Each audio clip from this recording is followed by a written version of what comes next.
قابل التوب، وہ توبہ قبول کرنے والا ہے۔ تو صاحب یہ کہا کرو کہ یا رب اقبل توبتی، اے اللہ میری توبہ کو قبول فرما۔ اور جب یہ کہو شدید العقاب تو یہ کہا کرو کہ یا شدید العقاب لا تعاقبنی، اے وہ ذات جو بڑے سخت عذاب دینے والی ہے، مجھے نہ کبھی پکڑنا، میرا مواخذہ نہ کر۔ کہا جب میں نے 2 رکعت نماز پڑھ کر سلام پھیرا تو میں نے پلٹ کے دیکھا وہاں کوئی بھی نہیں۔ کہا میں باہر نکلا باغ سے، جو باہر رکھوالی کے لیے لوگ بیٹھے تھے ان سے میں نے پوچھا کس طرح کا سوار دیکھا؟ کہا نہ ہم نے آتے دیکھا نہ جاتے دیکھا۔ یعنی بعض دفعہ اللہ تعالی قرآن کریم میں اپنی ان صورتوں اور ان صفتوں کو جو ذکر کیا گیا ہے، آسمان سے فرشتے اتارتا ہے اپنے بندوں کو سجھانے کے لیے کہ دیکھو جب میری ان صفتوں پر پہنچو تو صرف صفتیں نہ پڑھ کے رہ جانا، بلکہ مجھ سے مانگنا بھی، میری ان صفتوں کے حوالے سے مجھ سے توبہ کرنا، اور اگر توبہ کرو گے تو دیکھو تم کبھی سے محروم نہیں رہو گے، ضرور نوازے گا۔ جہاں تک محروم رہنے کا سوال ہے، رسول اللہ صلی اللہ علیہ وسلم کے مجلس میں ایک دفعہ صحابہ بیٹھے تھے، اس سے کچھ دن پہلے کسی صحابی نے اپنے بڑے بڑے گناہوں کا تذکرہ کیا جو ایام جاہلیت میں ہو چکے تھے، اور کہا رو رو کر، جن میں سے بالخصوص اس گناہ کا تذکرہ زیادہ تھا کہ حضور میں نے اپنی کتنی بیٹیوں کو زندہ برگور کی، اور ان میں سے ایک بیٹی کے بارے میں جب یہ بتا رہے تھے کہ جب وہ اتنی بڑی ہو گئی تھی کہ میرے ساتھ باہر جانے کی کوشش کرتی تھی، مجھے ابا ابا کہہ کے پکارتی تھی، دوڑی بھاگی پھرتی تھی، اور یہ اس وجہ سے ہوا کہ میں بہت دیر کے بعد سفر سے لوٹا تھا، میرے پیچھے ہی پیدا ہوئی ہے، چند سالوں میں بڑی ہو گئی۔ کہا جب مجھے پتا چلا کہ یہ میری بیٹی ہے، ایک دن میں نے اسے ساتھ لیا، پھاوڑا اٹھایا، جا کر ایک گڑھا کھودنے لگا، تو کہتے ہیں کہ حضور جب میں گڑھا کھود رہا تھا اس کی مٹی اڑ کے میری داڑھی پر پڑتی تو بیٹی آگے بڑھ کر میری داڑھی صاف کرتی، میرے کپڑوں پر پڑتی تو وہ کپڑے جھاڑنے لگتی، اور بار بار کہتی ابا جانی آپ کیا کر رہے ہیں، کیوں ایسا کر رہے ہیں، دیکھیں آپ تھک جائیں گے، آپ بیٹھ جائیں۔ بار بار محبت بڑے الفاظ مجھے اپنی طرف متوجہ کرتی، لیکن میں اتنا سنک دل تھا کہ اس کی کوئی بات مجھ پر اثر انداز نہیں ہو رہی تھی۔ کہا جب اتنا بڑا خود کیا کہ اب میں نے اٹھا کر اسے پھینکا اور میں نے اس پر جب مٹی ڈالنا چاہی، کہا آج تک اس کی وہ چیخیں مجھے چین نہیں لینے دیتی کہ جو کہتی تھی ابا میں تو اس سے روٹی نہیں مانگوں گی، تو اس سے کپڑا نہیں مانگوں گی، تو اس سے کچھ نہیں چاہوں گی، آپ مجھے گھر سے نکال دیں، لیکن خدا کے لیے مجھے محروم نہ کیجیے اپنے باپ کی شفقت سے، مجھے اس طرح نہ مار کے جائیے، یہاں میں کس کے پاس رہوں گی۔ حدیث میں آتا ہے جب وہ یہ بیان کر رہے تھے تو حضور کے چہرے مبارک زرد پڑ گیا تھا صدمے کی وجہ سے، اور آنسوؤں کی جھڑی لگی ہوئی تھی آنکھوں مبارک سے، اور اس طرح آنسو برس رہے تھے کہ صرف داڑھی نہیں بلکہ کرتا بھی تر ہو گیا۔ جب اس قدر حضور روئے تو غالباً کسی صحابی نے کہا کہ وہ شخص تو نے حضور کو بہت غمگین کیا، اب رہنے دے اپنا کسی۔ لیکن حضور نے پھر اسے فرمایا کہ دوبارہ پھر بیان کرو۔ اس نے دوبارہ پھر یہ واقعہ بیان کیا، حضور پھر اتنا ہی روئے۔ کسی نے پھر کہا کہ اب جانے دو کہ تم نے تو حضور کو مطمئن کر ڈالا۔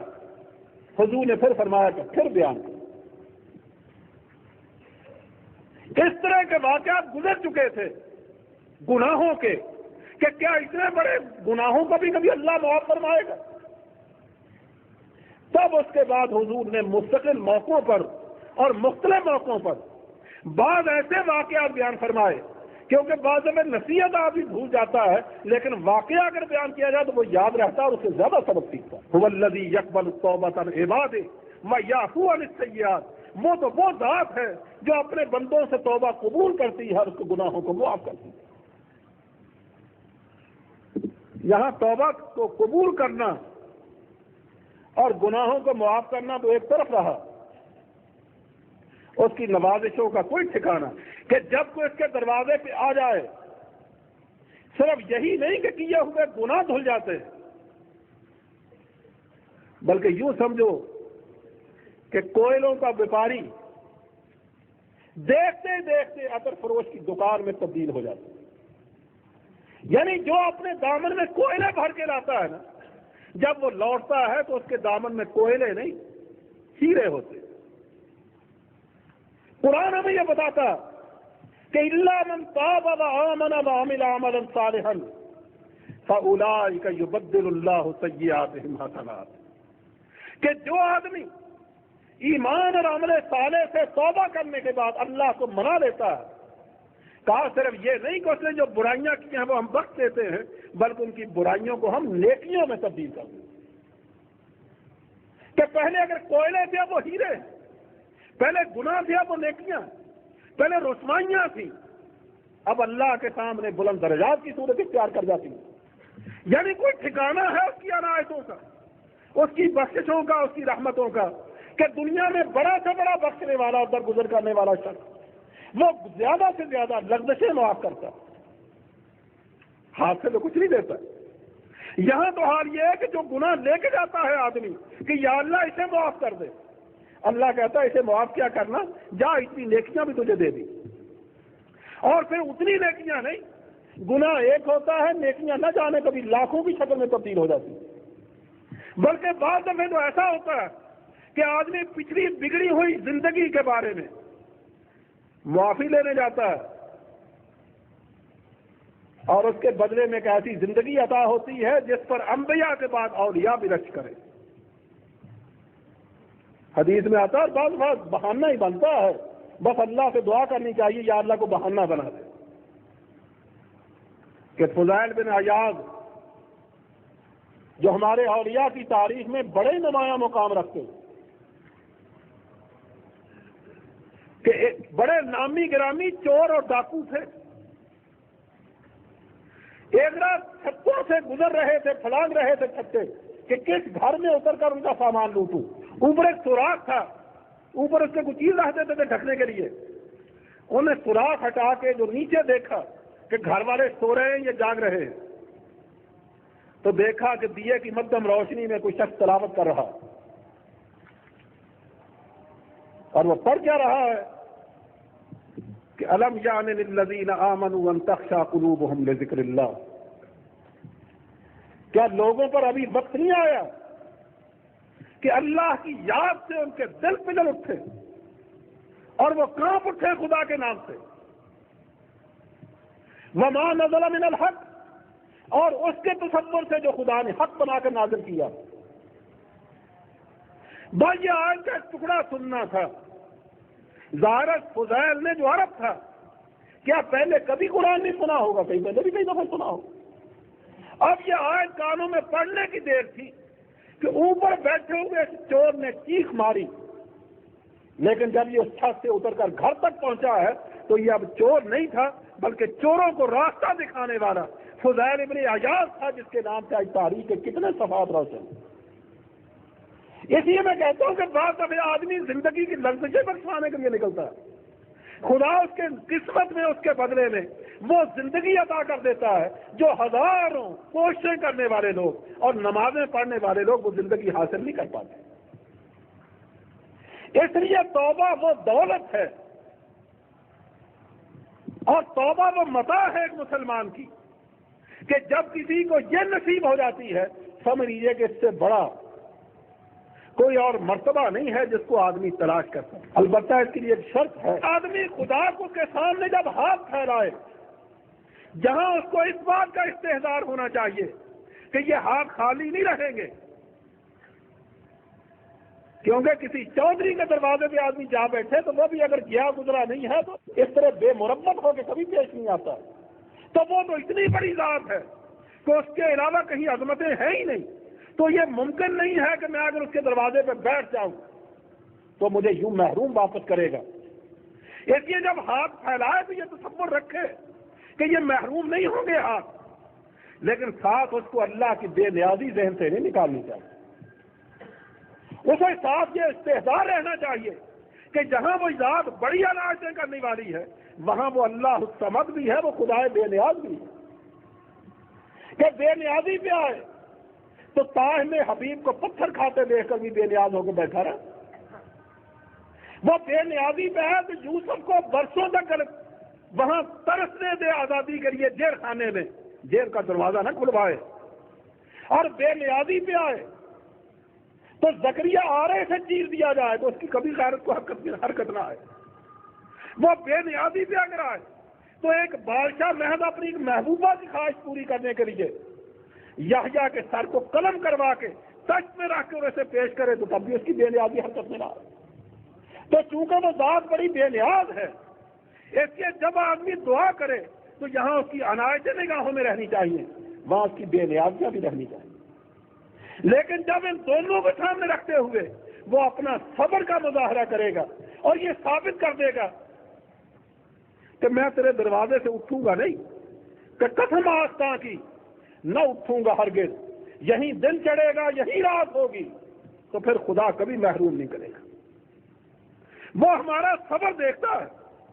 دلوں کی آمادگی دیکھتا ہے، وہ اس بات کو دیکھ لینا چاہتا ہے کہ یہ بگڑا ہوا بچہ اب کیا میرے دامن سے اس طرح چمٹ گیا ہے کہ جب تک اپنا کھلونا لے نہیں دے گا میرا دامن چھوڑے گا نہیں۔ جب ماں اس بات کا یقین کر لیتی ہے تو پھر کوئی ماں ایسی نہیں ہوتی جس کی مامتا اسے مجبور نہیں کرتی کہ دیکھو بچے کو اب زیادہ نہ رونے دو۔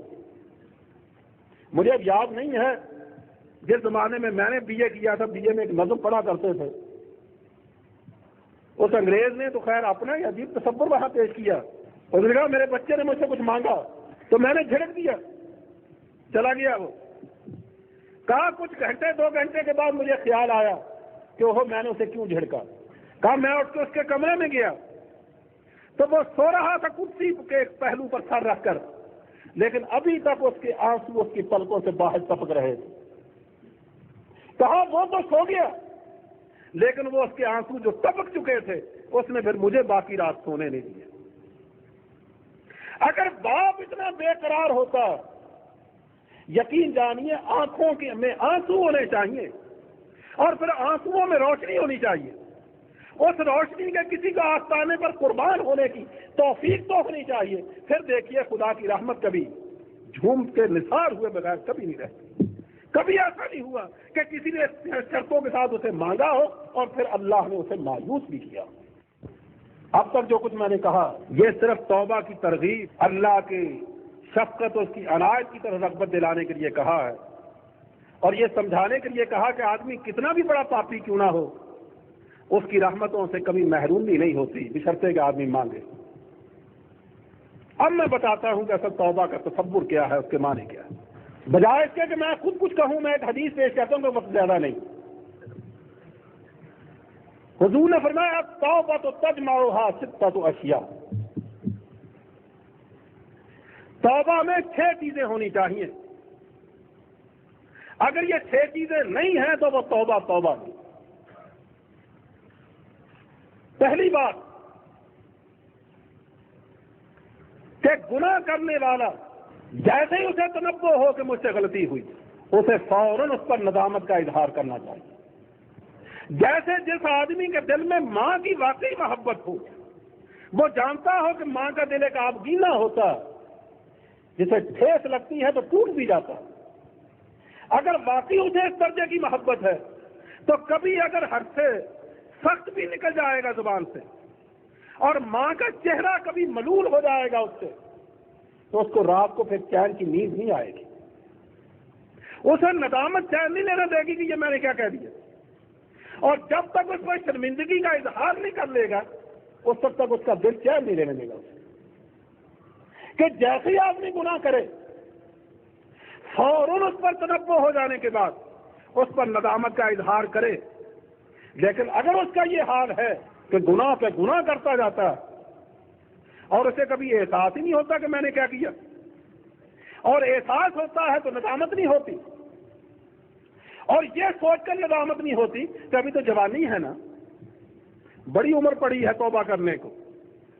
جوانی تو ہوتی اس کام کے لیے ہے کہ جوانی دیوانی اسی کام کی ہے کہ بس لوٹتا چل لٹاتا چلا ہے، کہ یہ تو ہے ہی گناہوں کے لیے۔ اب اس عمر میں اگر گناہ نہ کیا تو کب کریں گے؟ رہی توبہ تو ہم بڑھاپے میں کر لیں گے۔ قرآن کہتا ہے انما التوبۃ علی اللہ للذین یعملون السوء بجہالہ ثم یتوبون من قریب فاولئک یتوب اللہ علیہم۔ توبہ ان لوگوں کی ہے جو نادانی سے، غفلت سے، بھول کر غیر شعوری طور پر کبھی جذبات کے اسیر ہو کر، کبھی خواہشات کے قابو آ کر گناہ کر بیٹھتے ہیں، تو پھر فوراً ثم یتوبون من قریب، پھر فوراً توبہ کرتے ہیں۔ فاولئک یتوب اللہ عنہم، یہ ہیں وہ لوگ جن سے اللہ پر درگزر فرماتا ہے۔ ولیست التوبۃ علی اللہ للذین یعملون السیئات، ان لوگ کی توبہ توبہ نہیں ہے جو غلطیوں پر غلطیاں، برائیوں پر برائیاں کرتے کرے جاتے ہیں، اور جب تک موت کے آثار ظاہر نہیں ہوتے۔ اور ایک تو موت کے آثار ہے نا کہ آدمی لمبی بیماری کا شکار ہو جائے، ایک موت کے آثار ہیں سفید بال، موت کے آثار ہیں ٹانگوں میں لفظہ طاری ہو جانا، ہمت کا جواب دینے لگنا، کہ جب اس طرح کی کیفیت پیدا ہونے لگتی ہے تب وہ سمجھتے ہیں کہ جتنی لذت اٹھائی ہے گناہوں سے، اب نیکیوں میں اتنا اس جسم کو، اس دل کو، اس پورے جسم کو اتنا تھکا ڈالو کہ دوبارہ پھر کبھی اس کو گناہ کی طرف لوٹنے کی کبھی ضرورت نہ محسوس۔ یعنی پورے جسم کو تھکانا، دماغ کو گناہ کے تصور سے اور اس کی آلودگی سے نکال کر اللہ کی نیکی کا اتنا خوگر بنا دینا کہ پھر وہ گناہ کی طرف جھانک کے بھی نہ دیکھ سکے۔ جب تک آدمی ایسا نہیں کرتا اس وقت تک میں یہ نہیں کہتا کہ توبہ قبول نہیں ہوتی، میں یہ کہہ رہا ہوں کہ توبہ مکمل نہیں ہوتی۔ یہ اگر آپ کے ذہن میں توبہ کا تصور آیا ہے، اب میں آپ سے ایک بات کہتا ہوں، نماز نہ پڑھنا، یہ میں آخری بات کہہ رہا ہوں اور اس کو غور سے سن لیجیے گا۔ نماز نہ پڑھنا ایک بہت بڑا جرم، روزہ نہ رکھنا ایک بہت بڑا گناہ، زبان پہ گندی باتیں لانا بہت بڑا جرم ہے، کسی کا حق چھیننا یہ بھی بہت بڑا گناہ ہے۔ لیکن جب اللہ کا دین کمزور ہو رہا ہو، جب خدا کی دھرتی پر کفر کی طاقتیں پوری طاقت اور توانائی کے ساتھ ناچتی پھرتی ہو، جب سرکش لوگوں کے لیے ملک کے وسائل ہموار ہو جائیں اور اللہ کا نام لینے والے سر جھکا کے چلنے میں مجبور ہو جائیں، اس وقت جوانوں کی جوانیاں، طاقتوروں کی طاقتیں، قسمت رکھنے والوں کی ہمتیں اگر اس وقت اللہ کے دین کے سر بلندی کے لیے حرکت میں نہیں آتی، اور جوان اگر اپنا فرض نہیں پہچانتے، یقین جانو بے نماز ہو جانا اللہ کے یہاں قابل معافی ہے، لیکن اپنی جوانیوں کو اور اپنی ہمتوں کو اس راہ میں صرف کرنے سے بچانا یہ اتنا بڑا گناہ ہے کہ خدا نے آج تک کبھی معاف نہیں کی۔ آپ کی نمازیں جو رہ گئی ہیں میں یقین سے کہہ سکتا ہوں کہ خدا انہیں معاف کر دے گا اگر آپ نے اس سے معافی مانگی۔ آپ نے غلط جملے نکالے ہیں زبان سے، انہیں معاف کر دیا جائے گا۔ لیکن آج جو بے کسی اور بے بسی دین اور دین والوں کی نظر آ رہی، جس طرح ذرائع ابلاغ میں شیطان کی قوتیں سر عام ناچتی ہوئی دکھائی دیتی، جس طرح آج ایک بے بسی کا احساس ہو رہا، اگر اس بے بسی کو قوت والوں نے قوت سے بدلنے کی کوشش نہ کی اور آج کے نوجوان نے اور اپنا اگر فرض نہ پہچانا اور اس نے یہ نہ سمجھا کہ خدا نے مجھے سب کچھ دیا ہے، کہ موسم اچھا، پانی وافر، مٹی بھی زرخیز، جس نے اپنا کھیت نہ کھینچا وہ کیسا بہتا، اور اونچی جس کی لہر نہیں ہے وہ کیسا دریا،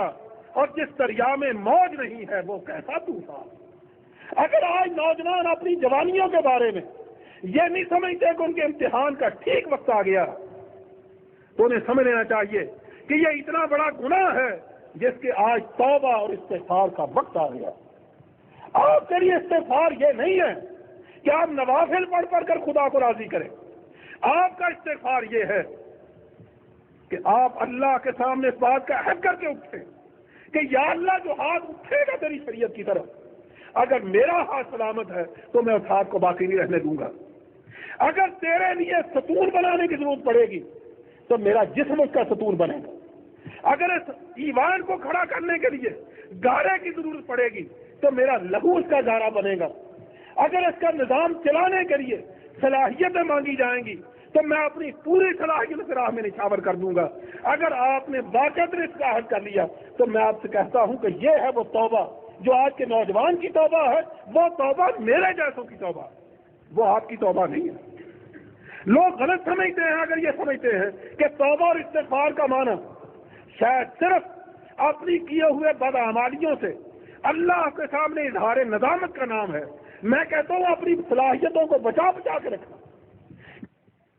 جو اس پر ذمہ داریاں عائد ہوتی ہیں ان ذمہ داریوں کا ادا نہ کرنا، یہ اتنا بڑا گناہ ہے کہ رسول اللہ صلی اللہ علیہ وسلم نے ارشاد فرمایا کہ جب بنی اسرائیل کی ایک بستی پر خدا کا عذاب آیا اور عذاب لانے والے فرشتے نے جب یہ پوچھا کہ یا اللہ وہاں تیرا ایک ایسا بندہ بھی رہتا ہے جس نے کبھی پلک جھپکنے میں تیری نافرمانی نہیں کی، جس نے ہمیشہ سجدوں سے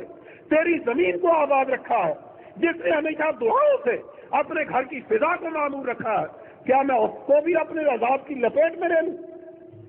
ارشاد خداوندی ہوا کہ باقی بستی والوں کو بعد میں مارنا، اس بے غیرت کو پہلے نشانہ بنانا۔ حیرت سے پوچھا یا اللہ یہ کیوں؟ فرمایا مجھے سجدوں کی، نمازوں کی، دعاؤں کی ضرورت نہیں ہے، اگر ان چیزوں کی ضرورت ہوتی ہے اس کے لیے فرشتے بہت تھے۔ میں تو یہ دیکھنا چاہتا تھا کہ جب میرے حکم ٹوٹ رہے تھے کیا کبھی اس کی پیشانی پہ بل آیا؟ جب میری شکست و ریت ہو رہی تھی میرے شریعت کے احکام کی، کیا کبھی اس بڈھے کو تکلیف ہوئی؟ گھر سے نکل کر اس نے کبھی پوچھا کہ لوگوں تم اللہ کی نافرمانی کرنے والے کون ہوتے ہو؟ اگر یہ اللہ کی نافرمانی کرنے والے کے ایک ہاتھ کو روک دیتا، بے شک نماز نہ پڑھتا، تو میں اس کی ساری بے نماز ہونے کا گناہ معاف کر دیتا، لیکن اس گناہ کو نہ میں نے کبھی معاف کیا ہے نہ آج معاف کروں گا۔ آپ کی یہ توبہ ہے، اگر یہ آپ توبہ کر سکتے ہیں تو میں کہتا ہوں آپ ہزاروں نمازیوں سے اچھے۔ مصطفی علی خان نے کہا تھا نا کہ نکل جاتی ہو سچی بات جس کے منہ سے مستی میں، فقیہ ہے مصلحت بیس ہے اور اندے بادہ خار اچھا، اور تمسکر کرنے والے دین سے ہی گر مہذب ہے تو ان تہذیب کے پتلوں سے مجھ جیسا گنوار اچھا۔ اور میں تو کہتا ہوں آپ اپنے دل میں اس احساس کو پیدا کر لیجئے اور پھر بھول جائیے کہ آپ سے آج تک کیا ہوا۔ آپ کی توبہ آپ کے آنسوؤں سے نہیں ہوگی، آپ کے ساتھ خون کے آنسوؤں سے ہوگی، خون کے قطروں سے ہوگی، آپ کے پسینے کے قطروں سے ہوگی، آپ کی اس راہ میں تب و دو سے دوڑنے بھاگنے سے ہوگی، آپ کے ہاتھوں میں اٹھائے ہوئے جھنڈے کی اڑان سے ہوگی۔ اس کے علاوہ آپ کی توبہ کی کوئی صورت نہیں۔ بس کہنا صرف یہ ہے کہ ہماری ہڈیاں اینٹیں ہوں اور لہو گارا تو سب اسلام کے ٹوٹے ہوئے ایمان بن جائیں۔ جب تک یہ نہیں ہوگا اس وقت تک نمازیں اور دعائیں یہ اللہ سے قرب حاصل کرنے اور اس کے توفیق پانے اور اس سے قوت حاصل کرنے کا سب سے بڑا ذریعہ ہے، لیکن یہ اس راستے کا زیادہ سفر نہیں ہے۔ میرا اگر کوئی مشورہ ہے اور شاید مجھے دینا نہیں چاہیے، میں کچھ زیادہ جذباتی ہو گیا ہوں، وہ اس کے سوا کچھ نہیں ہو سکتا کہ میری مانو چلو مجھار میں موجوں سے ٹکرائیں، وگرنہ دیکھنا ساحل پہ سارے